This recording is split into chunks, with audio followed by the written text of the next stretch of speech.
It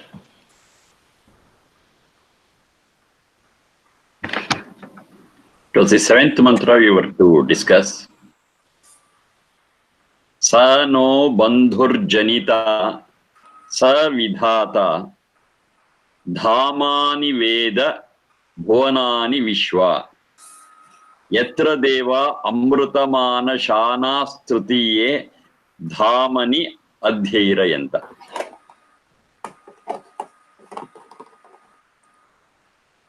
So the same Ishvara Stuti Prarthana is being continued. It says, Saha, Saha means that. So here that is referred to that Satchidananda. Naha bandhuhu. Sa no, when I split it is Naha bandhuhu. That Satchidananda is our eternal relative, bandhuhu. Eternal relative. The relationship between we and the Satchidananda is eternal, it never ends. It has no beginning, it has no end. Sano bandhuhu. So to understand a bit about this relationship and how it comes. All other relationships except our relation with Satchidananda. We are Satchits. The relation between Satchit and Satchidananda, if I leave it, all other relationships are temporary. It is for that life where we get our Sharira Indriya Manas. And those who are the cause for our Sharira Indriya Manas, they are called as Pita, Mata. And you got Agraja, Anuja. So many relationships you'll have. But all these relationships are restricted to this particular life only. Once I die, once I leave this Sharira Indriya Manas, all those relationships come to an end. No father, no mother, no brother, no sister, no my house, no my money, nothing. Everything is gone. As long as I'm in this Sharira Indriya Manas, yes, all these relationships exist. At one stroke, when death strikes, it all goes out. Then I take birth elsewhere. Then again, all the relations what I get there, it's all new. New father, new mother, new brother, new environment, everything is new. I die there, again get into another framework, all relations are again new. The previous relationships is all gone. That's how it runs. But whatever birth it be, wherever I am born, my relationship with Satchidananda is permanent and eternal.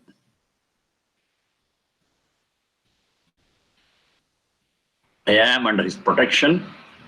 I am under his supervision. I am under his love. He is the ultimate resort for me. And that relationship, whether in this birth or in the next birth, on the previous birth, wherever I go, yes, it is eternal. It's always there. Sano bandhuhu. Depending on this Veda mantra, there's one beautiful shloka in Mahabharata. It explains the same thing in a wonderful way. That also we can think about. Yatha darushcha darushcha. I referred to it earlier also. Better remember it again. Yatha darushcha darushcha.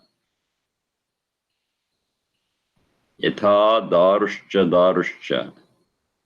Samayete mahodadhau. Samayete mahodadhau. Yatha darushcha darushcha samayete mahodadhau. Sametyatu vyayete. Sametyatu vyayete. Tadrishi jivatam gatihi. Tadrishi jivatam gatihi. I repeat. Yatha darushcha darushcha samayete mahodadhau. Yatha darushcha darushcha samayete mahodadhau. Sametyatu vyayete. Sametyatu vyayete. Tadrishi jivatam gatihi. Tadrishi jivatam gatihi. Jivata means Sachit. How is the travel of Sachit? It says like this. What is like this? You have to imagine you are standing on a hillock and the foothills, there's a river flowing. It's a picturization only. It's a river. A river is flowing at the foothill and we are on the hill. We're able to see the river flowing. Now in this river which is flowing, we observe so many logs of wood also floating. Logs of wood floating.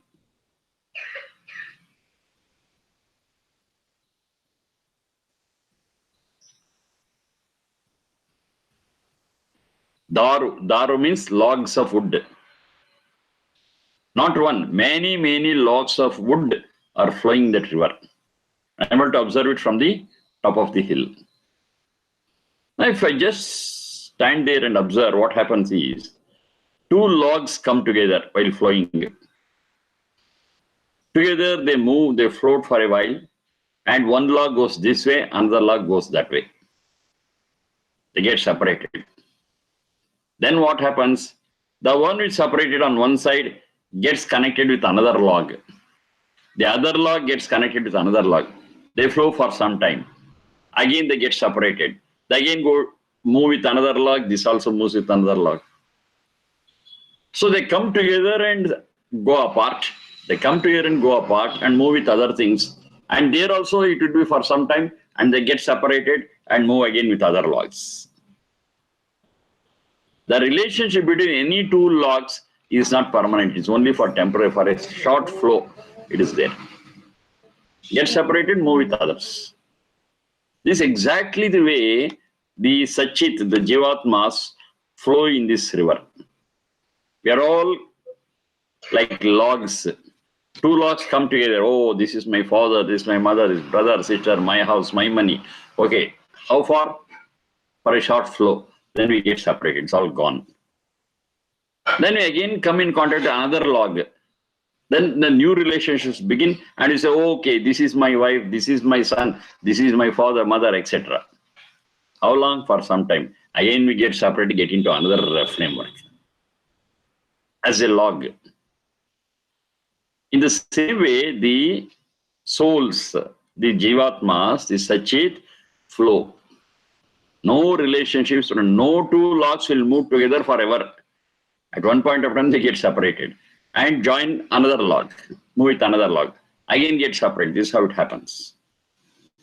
But the relationship between the log and the river is permanent.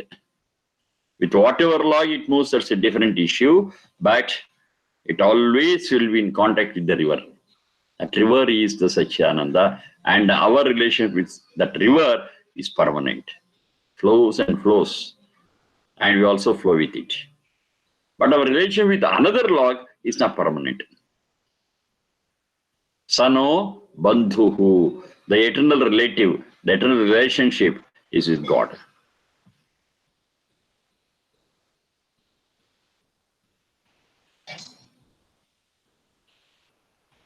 So this is Sano Bandhuhu. Janita, next one. Sano Bandhuhu Janita. Janita is Jani Pradurbhave, the one which has created all this whole system. The system of Sharira Indriya Manas. The system of Sharira Indriya Manas, the system of birth and rebirth, being in the cycle of birth and death. All this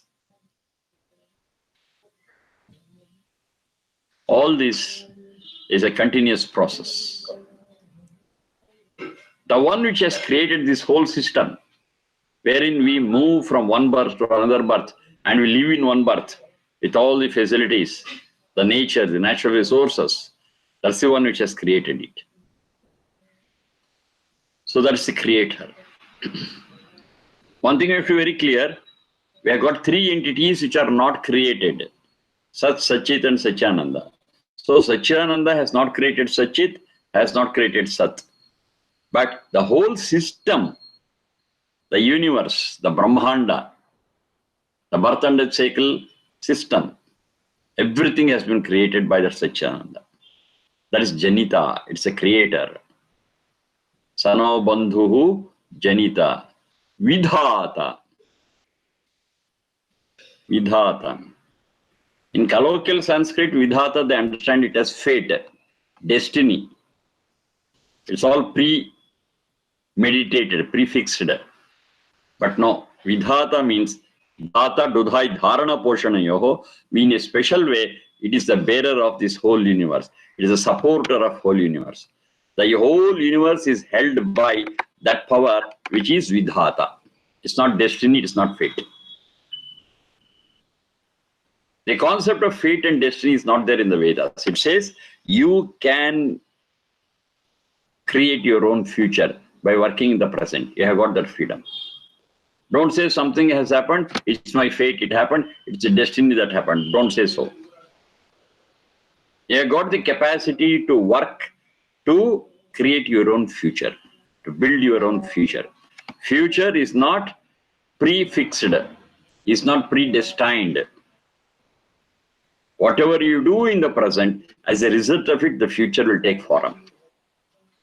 So Vidhata, in the Vedic terms, doesn't mean destiny or fate, but it means clearly Dhata, the one which holds up the whole universe in a special way, the same Satchidananda. Sano Bandhu Janita Vidhata. Dhamani Veda Bhuvanani Vishwa. Veda means Vidignane, the one which knows. It's omniscient force they are speaking of. It knows everything. Dhamani Bhuvanani Vishwa Veda. It knows all worlds. See our limitation. We don't know this world itself fully. We are trying to understand this. And of course, we are sending messages to the space to find out whether there are other creatures, other living beings elsewhere, other worlds are there. So far, we have not received any response from anyone. And some people imagine that they have seen these unidentified flying objects, UFOs. But that's also not proved. They say, I saw this, it came here, it landed here, it went off. So many things they say. But UFOs are still a myth. It's not a reality. We don't know this world itself. But Vedas say that this is not the only world what is there. We got such worlds in the universe, several worlds. And who knows it? Dhamani, Dhama means shelters, worlds. Vishwa Bhuvanani. All the worlds is known to that omniscient, that's the Satchidananda. We are too small before it. We are not able to know this very world where we live in. Forget this very world. We are not able to understand the very cell of my own body. I'm not able to understand what I am. And that is my ignorance. It is omniscient. It knows the whole universe inch by inch. Dhamani Veda Bhuvanani Vishwa. There are so many worlds, and it knows every inch of every world. That is the omniscient. That is the greatness of Satchidananda. Here we are trying to understand what that Ishvara is, Ishvara Stuti Prarthana Upasana, what is Satchidananda is, and what is our position in this world. Where I am, where do I stand? Dhamani Veda Bhuvanani Vishwa. Vishwa means all.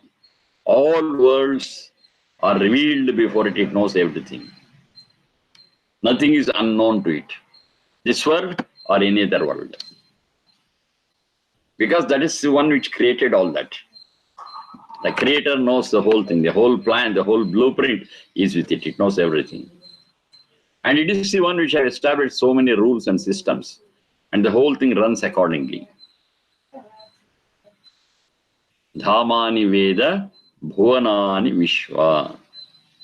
Yatra Deva Amrutamana Shanaha Tritiye Dhaman Adhirayanta. That's the other part. Devaha. They are those who are noble, those who are wise, those who are great givers, charitable.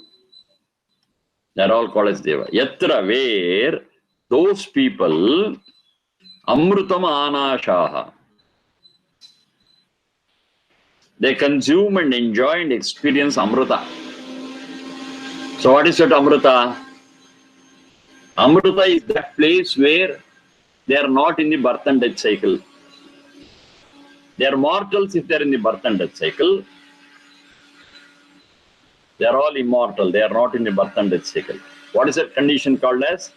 That is called as the moksha, mukti, bliss, salvation, called by any name.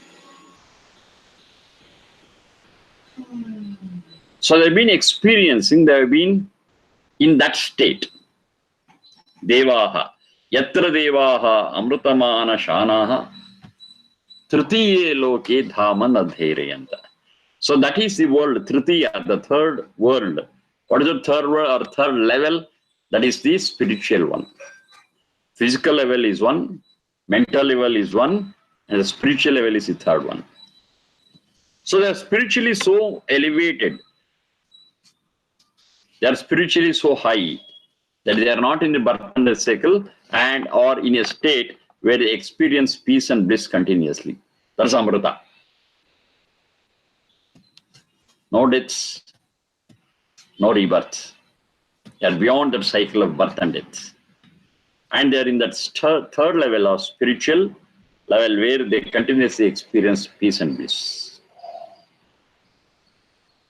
Yatra deva amrutamana shanaha tritiye loke dhaman adherayanta.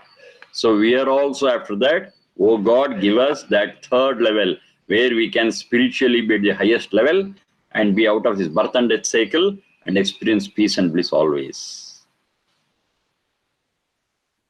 This is our prayer. You are the one who can give that. The one experienced by Devaha. Where Devaha experience peace and bliss, that spiritual level we want to reach. Please help us out.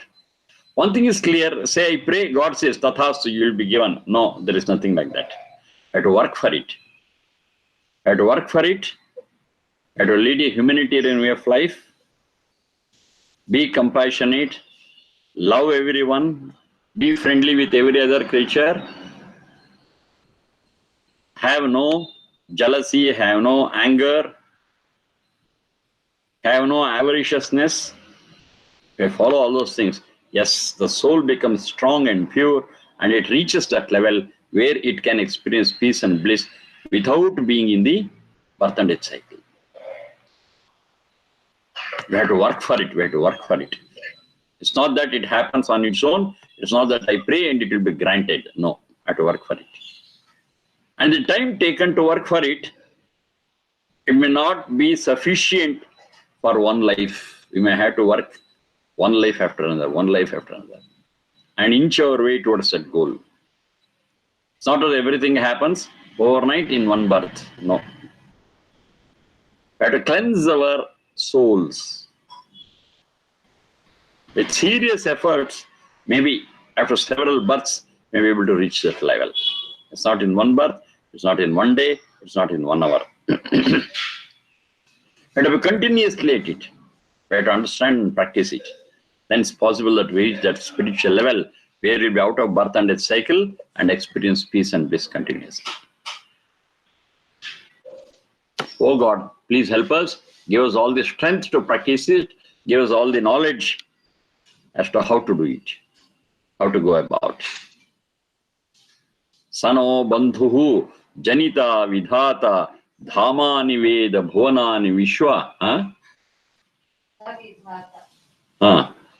Sano bandhur janita savidhata dhamani veda bhuvanani vishwa yatra deva amrutamana shanas tritiye dhaman adherayanta. That's the third level.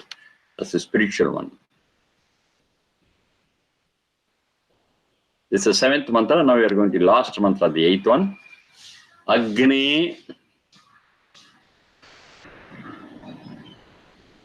Agni Naya Supatharaye. Shant Kumar, kelsa idya? Adu video yaake stuck agibidide nimdu?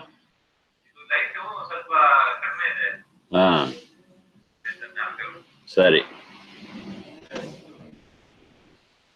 Agne Naya Supatha Raye.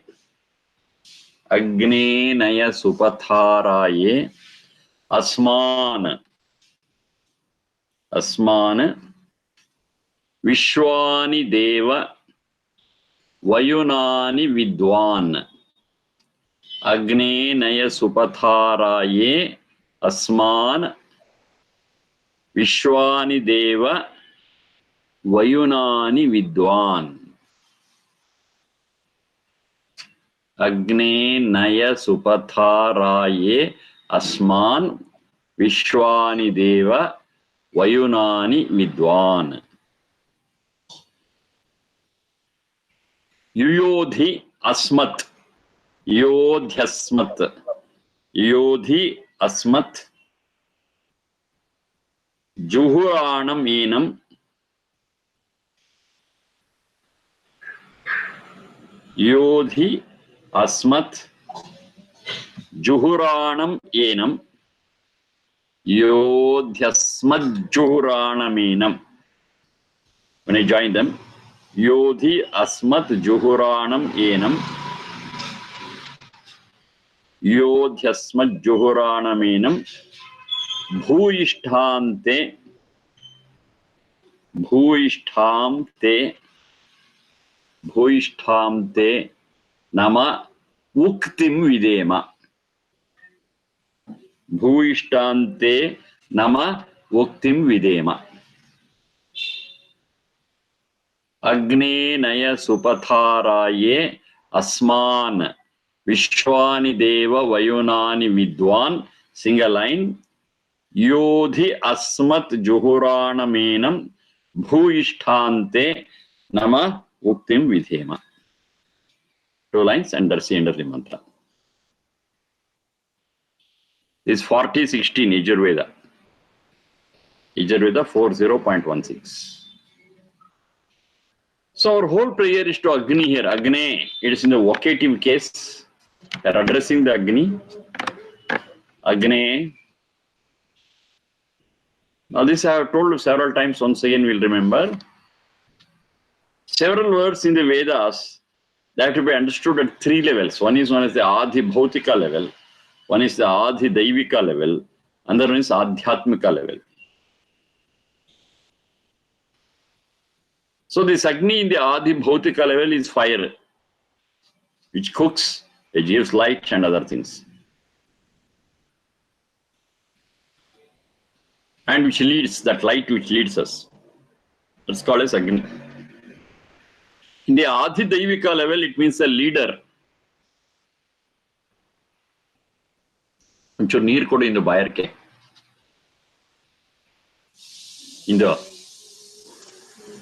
Indo Bikkalke. In the Adhi Daivika level, it is the leader who leads the group. In the Adhyatmika level, it is the greatest leader, that's the Satyananda, which leads the whole world.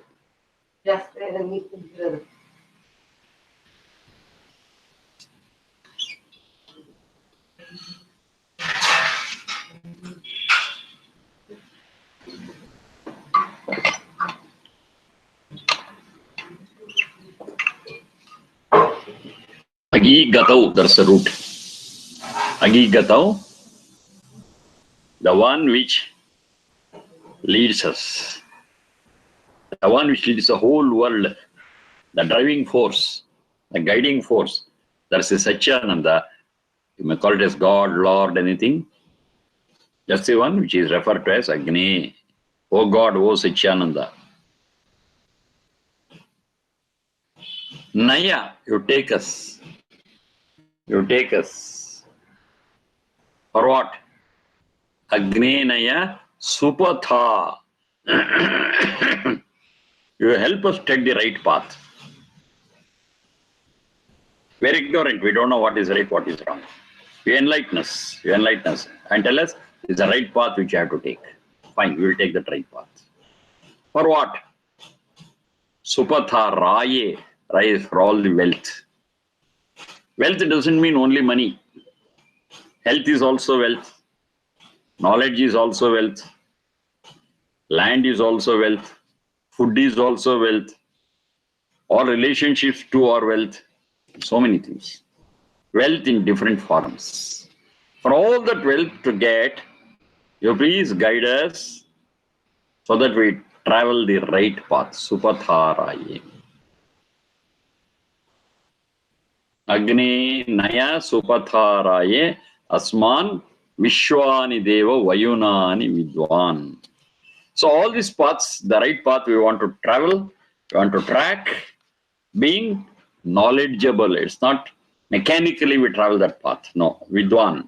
By knowing which path we are taking, what is it we have to get here, what is the goal, how it is the right one, how it is not the wrong path. All those things you want to know, and by knowing, yes, they help us to travel the right path for our wealth in all forms. This is very, very important because, as I've discussed earlier also, many people believe that Vedas speak of renunciation. It says this whole world is an illusion. You have to do something else. This whole world is not useful. So many things they say, but it's not so. This world is real, and we have to achieve the mundane things too. But we should not get ourselves merged in that and forget about spiritual pursuit. That we should not do. Yes, physical things are required. I have to exist. I have to survive. I need food, clothing, shelter, and some paraphernalia for my existence. That's fine. That's fine because I'm associated with this physical body, Sharindriya Manas. That's fine. For the sustenance, whatever you want, you have to take it. You have to make it. But that is not the end of life. I create a platform with minimum requirements where I can satisfy my food, clothing, and shelter problem, lead a simple life. Then upon that platform, upon that base, yes, I move on to my spiritual pursuit. That's the exact thing what Vedas say. The basic things you should get it. Basic things you should be self-dependent. For basic things you should not beg with others. Satisfy your basic needs. Then pursue your spiritual goals. So getting minimum of wealth, getting minimum of things, it's okay. It's okay, fine. But even that you have to get it in the supatha, in the right way. It's not that by hook or crook I manage it and pursue my spiritual thing. No. It should be on a strong base of honesty, truth, transparency, and the right path. The means are also equally important than the goal. So we do it. And once the basic needs are clear, then I stop collecting money, I stop collecting wealth. It's enough for my sustenance. Now I pursue my spiritual goals. The whole goal and track will change from that point. If I don't take that turn towards spiritual pursuit, I'm lost. I'm lost in making money, and any amount of money will not satisfy me. I'll be just after money, and the whole spiritual pursuit is gone. What's the loss? It's only human beings who can pursue spiritual goals, not any other animal, not any other creature. You had a great opportunity, you're a human being, you had a great opportunity of pursuing your spiritual goals. But you forgot it and just lived like any other animal, but having the human form. That's of no use.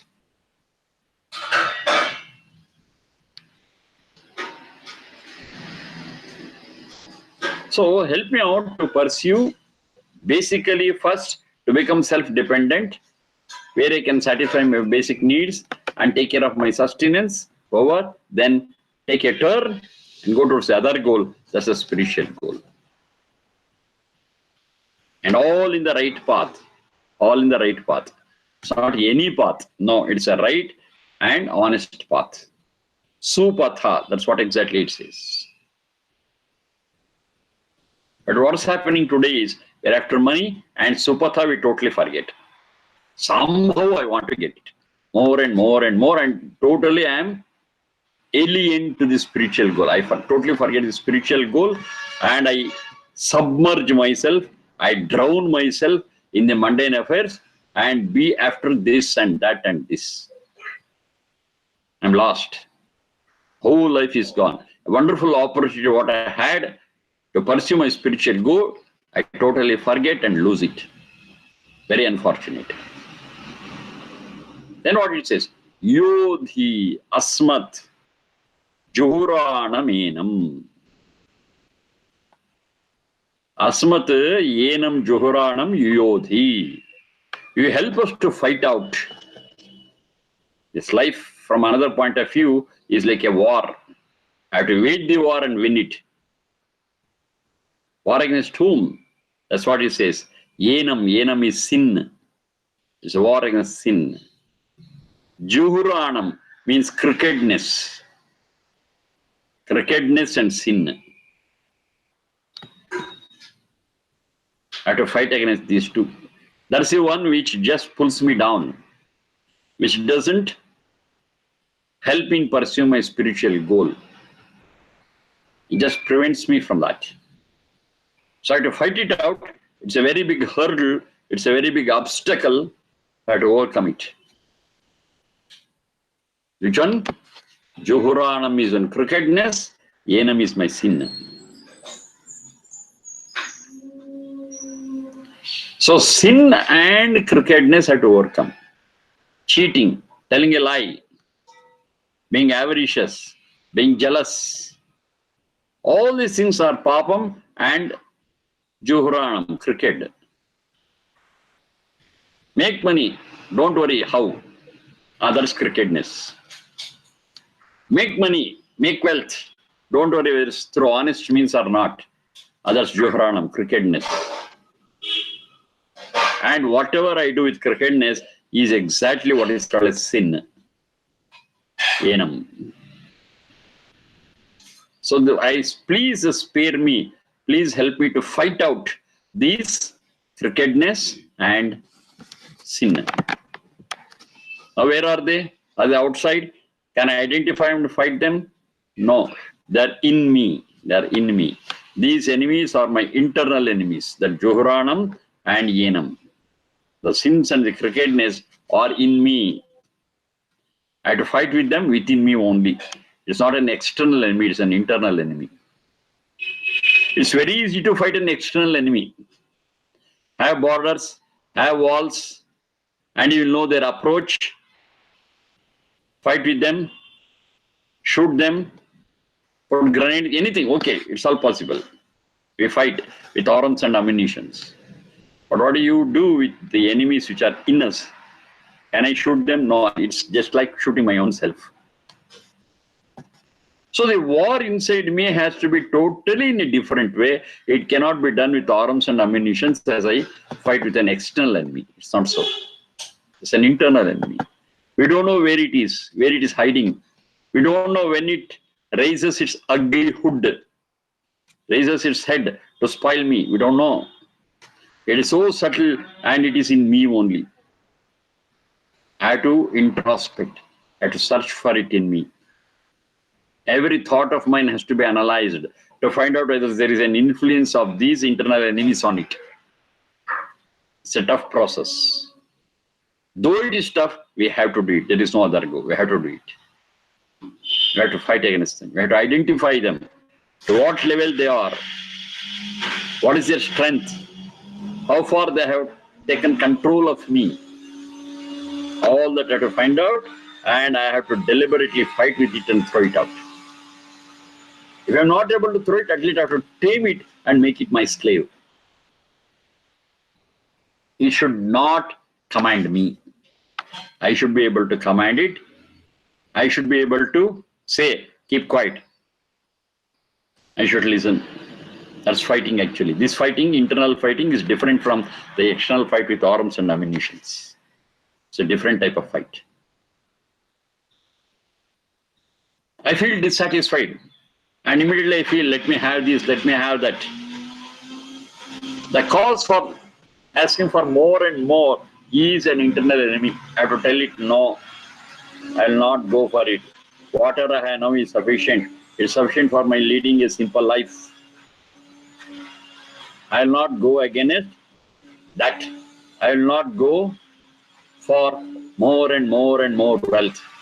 This wealth is sufficient for me. My next goal is spiritual pursuit. I am satisfied with this. This is the one wanted to say, and there's a fight with that avariciousness. Jealousy. I tell it, no. I have worked for this, I have got it, fine. What others have got is not important for me, is immaterial for me. They have worked and got it. Or they have got it by hook or crook. I'm not interested in that. Whatever I have is sufficient. I don't compare myself with what others have. This is how I should think. In yoga, it is called as Pratipaksha Bhavana. That's a technical term what I given. Pratipaksha Bhavana.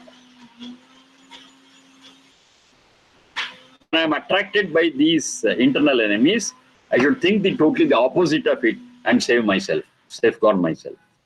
That's Pratipaksha Bhavana. It's a yogic term. In Patanjali's Yoga Darshan, it says Pratipaksha Bhavana. You have to protect yourself in the war by thinking totally the opposite. It entices us. Hey, if you do this, just one single lie, just one cheating, you'll get a lot of money. That's a lure what we have got. I have to tell it, no, I will not tell a lie. I will not follow the crooked way. I'll take the honest way. Whether I get it or not, I'm not bothered about. Whatever I get, I'm happy with that. This is a Pratipaksha Bhavana. That Pratipaksha Bhavana I should have and support it. And I'm saved from the crookedness and wrong means. This is waging war against the internal enemies. This is how I have to fight against the internal enemies. It tells me the opposite. It attracts me. It is so enchanting. I'll say, no, I'm not enchanted. I am for values. I am for humanity. I am for human life. I am for humanitarian values. This is what I'm going to do. Whatever attraction you place before me, I ignore it. That is the Pratipaksha Bhavana. That is a strong will I should have. And there is a fight with the internal enemies. Anything. All wrong means come under the Juhoranam and Yenam. Crookedness and sin. I'm not for it. Whatever be the benefit. It's not really a benefit. It's just a temporary return what I get. And because of my crookedness and sin, tomorrow I'm going to lose it heavily with interest. I don't want it. This is how I should think. That's the Pratipaksha Bhavana. That's the fight with the internal enemy. It's not an external enemy. It's an internal enemy. So this is Yodhi Asmat Juhuranam Yenam. We should be very careful always. Of course, we need the help of that God to overcome all the sinful thoughts. And of course, we have got a tool for that. It's called as the one which burns down the wrong thoughts. The one which burns down the internal enemies. What is that? That's known as Bhargas. That's what is referred to in Gayatri Mantra, Savitri Mantra.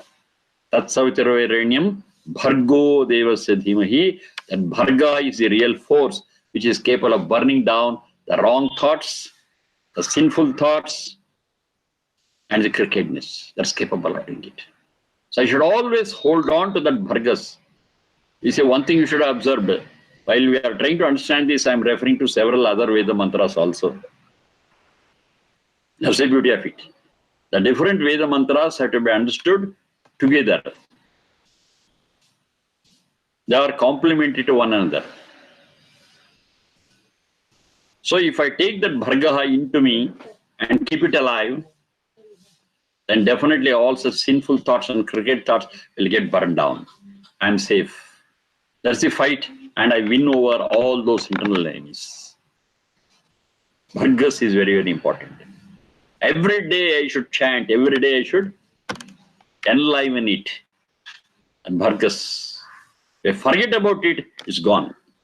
Its power is gone. And I'll be a prey. I'll succumb to these crookedness and sinful thoughts. I should keep it alive. I should keep it burning. So every day chant and say, Bhargas, I want Bhargas. I'll keep it in me. I'll meditate on it always. Yes, then I'll be safe. Cricket thought, whenever it comes, immediately will burn down. Sinful thoughts, immediately will burn down. I am safe. Yodhi asmat juhuranam yenam. Then bhuishtante nama uktim vidhema. I shall remember you, I shall pray, I shall worship you again and again. I'll remember you again and again. I'll not forget you. It's not just chanting the name of Rama, Krishna, or any such thing. It's not worshipping by means of offering flowers, turmeric, kumkum, vermilion, whatever it is. No. You have to remember the qualities of that God, and trying to practice those divine qualities in our life is a real worship. Whatever you do, doing it in the best way possible for the good of all is also Deva Puja, is also Yajna, is what I want to do. And that is, I remember by chanting the different names of God, not just mechanically, but understanding His power. Bhuishtante nama uktim vidhema. I remember those divine qualities again and again and try to imbibe them, those divine qualities in my human life. It should start from the human life and take that human life to a height where it becomes divine. Bhuishtante nama uktim vidhema. All my words, all my prayers are with you. Because you are the worthy entity. You are capable of giving me all what I want in the form of knowledge and guidance. That's what I need. Of course, the work and prayatna, the work and effort shall be from my side. It's both. On one side is knowledge and guidance, on the other side it is effort. I seek your guidance and knowledge, and working part, I will take it and do it. And that is a real prayer. That's a real sadhana. Bhuishtante nama uktim vidhema. I shall do it again and again and again. It's not that I succeed in the very first attempt. No. There are so many problems. There are so many internal enemies which come in the way and hinder, create obstacles, create hurdles. Okay, it's okay. I'll fight again and again until I succeed. I pray you again and again until I succeed. I remember all these things again and again until I overcome all these things. Bhuishtante nama uktim vidhema. These 8 mantras, what I said, starting from Vishwani Deva Savitar Duritani Parasuva, Yad Bhadran Tanna Asuva, Hiranya Garbhas Samavartatagre, Bhutasya Jataha Patireka Asit, Sadadhara Prithvim, Dya Mutemam, Tasmai Devaya Havisha Vidhema. Yaf Pranato Nimishato Mahitvaika Idraja Jagato Babhuva. Yeah, Jagato Babhuva. Ya Atmada Balada.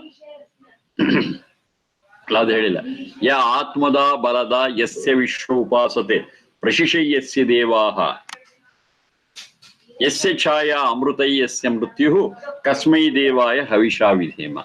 Yaf Pranato Nimishato Mahitvaika Idraja Babhuva Jagato Babhuva Ya Ishe Asya Dvipadas Chatushpadaha Kasmai Devaya Havisha Vidhema. Yena Dyaurgra Prithvi Cha Drudhayena Swastabhitayena Nakaha Yo Antarikshe Rajaso Vimanaha Kasmai Devaya Havisha Vidhema.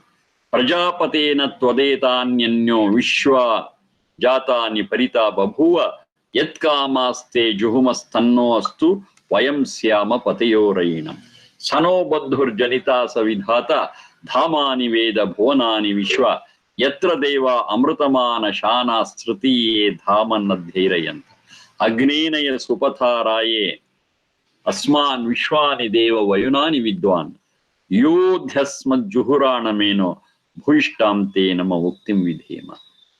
So when you chant all these 8 mantras by knowing the meaning, it's not just or by rote I chant them. No. Every word becomes alive, and every word I understand and take it to my heart. So chant all these 8 mantras, I understand the meaning and taking it to my heart. Yes, I move ahead, and the quality of my life improves inch by inch, inch by inch. So something which has to be done every day, which has to be chanted every day, and very particularly before doing any samskara. That's what you're discussing about. Before doing any samskara, we do this. But mechanically telling this is of no use. I have to understand it and do it. I know the greatness of the Satchidananda. I know what is my role and what is my goal. So all these things will happen by chanting these 8 mantras. Maybe hardly it takes 4 to 5 minutes, but if I do it every day, yes, it gives me a lot of energy, and it's like charging ourselves with the divine quality. Let us say other things. This is general before any samskara. Before doing any samskara, this is a must. This we do. Other things we will see in the coming class. Thank you all. Namaste.